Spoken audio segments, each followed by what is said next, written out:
Disa e njohin për veprat që kanë në zemrën e tyre të kuqen unike të kryemjeshtrit të pikturës, disa të tjerë e njohin për kodikët e famshëm.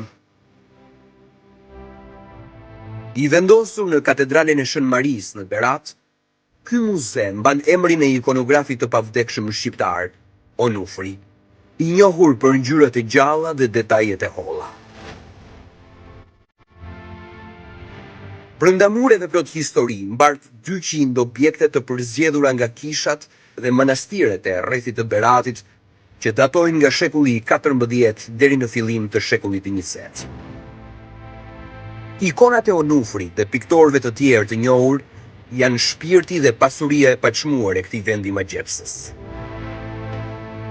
Ikonostasi, i realizuar në vitin 1807 me elemente barok dhe bizantin, është një ndër veprat më të spikatura të mjeshtrave të drugdhëmbjes.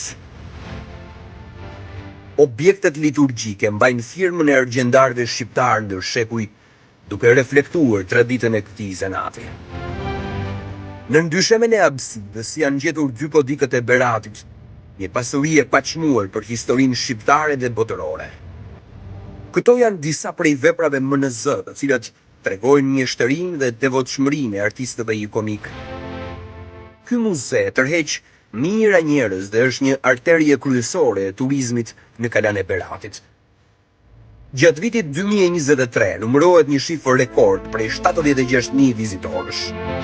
Muzeu Kombëtar Ikonografik Onufri, vendi ku arti ikonik gjallon në më të mirën e tij.